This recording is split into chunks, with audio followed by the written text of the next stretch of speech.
Hey, hello everyone. Welcome back to We Learn English Easily. So today again we are here with another chapter. और आज हम पढ़ने वाले हैं class 5 की बुक NCERT मेरी गोल्ड का चैप्टर मतलब यूनिट 3 का चैप्टर जिसका नाम है Robinson Crusoe discovers a footprint. Okay, Robinson Crusoe यहाँ पे एक व्यक्ति का नाम है एंड डिस्कवर्स अ फुटप्रिंट मतलब उसको कि एक पैर का निशान मिलता है। तो देख सकते हैं इमेज ना काफ़ी कलरफुल है, बहुत ही ज़्यादा सुंदर लग रही है। Now let's read the chapter 2। First of all, we will read before you read. Okay. So Robinson Crusoe's ship had been destroyed by the sea.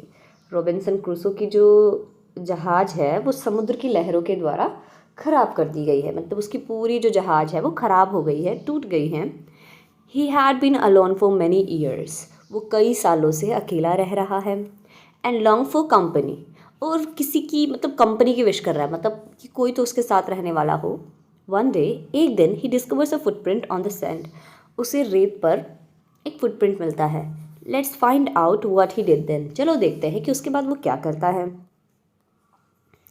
One day, एक दिन, when I was going towards my boat, जब मैं अपनी नाव की तरफ जा रहा था, I was surprise to see the footprint of a man on the sand. तो मैं बहुत ज़्यादा अचंभे में था एक मानव का पैर का निशान रेत पर देखकर, क्योंकि इस लैंड पर मेरे अलावा तो कोई रहता ही नहीं था। तो मैं बहुत ज़्यादा सरप्राइज था। I stood amazed. मैं हैरानी से खड़ा हो गया। I listen. मैंने सुना। I looked around me. अपने चारों तरफ देखा। I could neither hear no see anything. ना तो मुझे कुछ सुनाई दिया ना ही मुझे कुछ दिखाई दिया। I went up higher to look down. मैं थोड़ी ऊंचाई पर गया नीचे देखने के लिए। I went up to the shore and down the shore. मैं किनारे के पास गया और किनारे के नीचे भी गया। But it was no good. लेकिन कोई फ़ायदा नहीं रहा। I could not find no the footprint but the one. मुझे कोई और पैर का निशान नहीं मिला, लेकिन केवल वो एक। I went to it again to see if there were any more footprints and to tell if it had been my imagination. मैं वापस से उस पैर के निशान की तरफ गया, ये देखने कि क्या ये वास्तव में एक पैर का निशान है और इसके आसपास और भी पैरों के निशान है, या केवल ये मेरी कल्पना है। पर आई वॉज नॉट मिस्टेकन। लेकिन मैं गलती नहीं कर रहा था। For their was exactly the print of a foot. वहाँ पर पूरे तरीके से एक पैर का ही निशान था। Toes, heel, every part of a foot. पैर का अंगूठा, एडी, मतलब पैर का जो पूरा भाग होता है वो सब था वहाँ पे। I could not imagine how it came there. मैं सोच नहीं पाया कि ये यहाँ आया कैसे। I stayed a long time thinking. मैं काफ़ी समय तक सोचता रहा, but became more and more confuse. लेकिन मैं और ज़्यादा ही कन्फ्यूज होता चला गया। एट लास्ट, अंततः, I return home very frightened. मैं काफ़ी डरा हुआ घर वापस लौटा। Looking behind me after every 2 or 3 steps. हर 2-3 कदम के बाद अपने पीछे देखता रहा। Mistaking every bush and tree to be a man. और मुझे हर झाड़ी, हर एक पेड़ किसी मानवाकृति जैसा दिख रहा था। One I came to my केव, और जब मैं अपनी गुफा के पास आया, विच आई कॉल्ड माई कासल, जिसको कि मैं अपना महल बुलाता था, आई रैन इनसाइड इट। मैं अंदर भागा।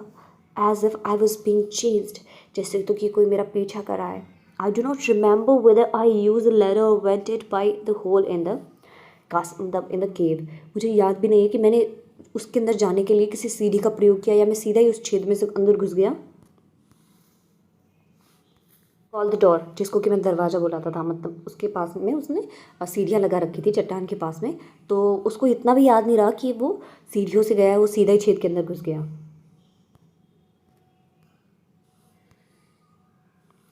आई ran for cover faster than any animal could run. मैं उसके बाद अपने दरवाजे को मतलब ढकने के लिए गया, किसी जानवर से भी ज़्यादा तेज। I do not sleep that night.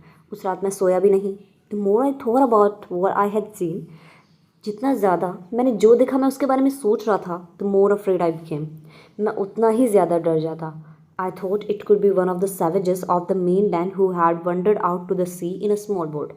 उसके बाद में मुझे लगा कि ये कोई घुमंतु होंगे जो कि ऐसे ही घूम रहे होंगे। घुमंतु का मतलब क्या होता है? जो जगह जगह घूमते रहते हैं।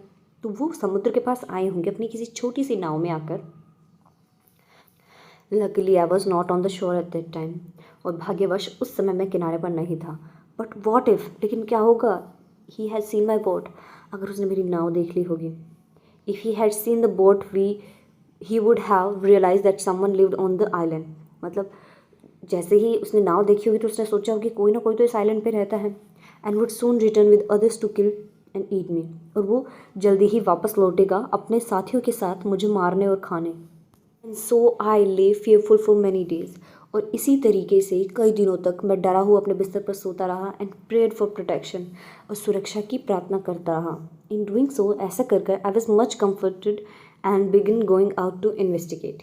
इस तरीके से कर करके मैं थोड़ा कंफर्टेबल हो गया और मैंने वापस से इन्वेस्टिगेशन के लिए मैं जाने लगा, मतलब कि उस पैर का इन्वेस्टिगेशन कि किस तरीके से क्या हुआ है, कैसे ये पैर का निशान आया है।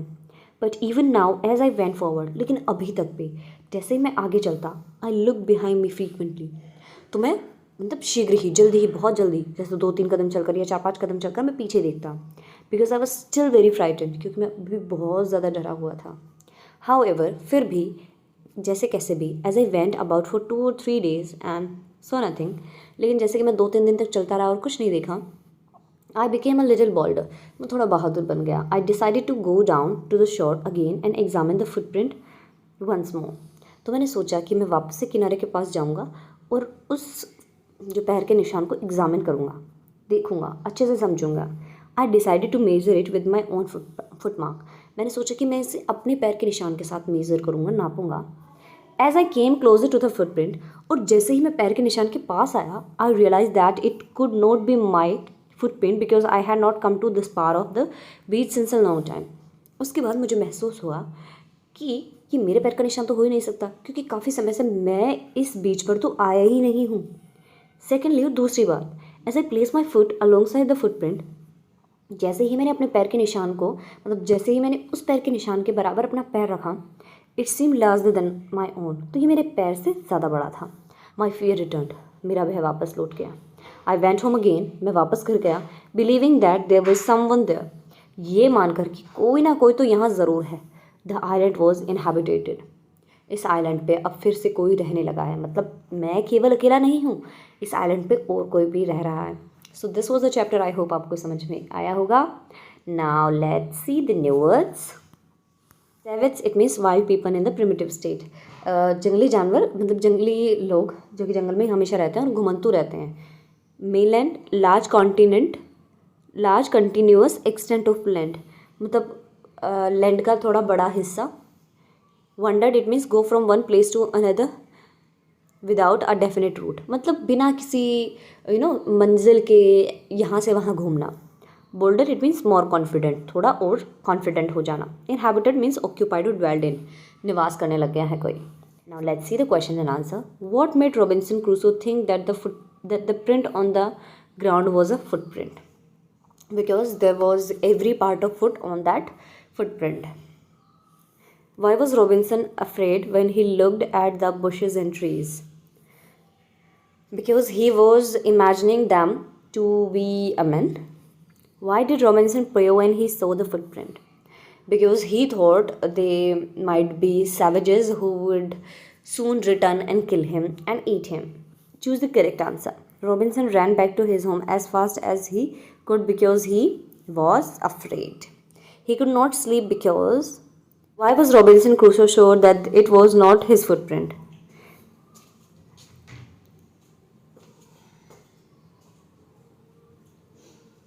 He had not come to this part of the beach in a long time.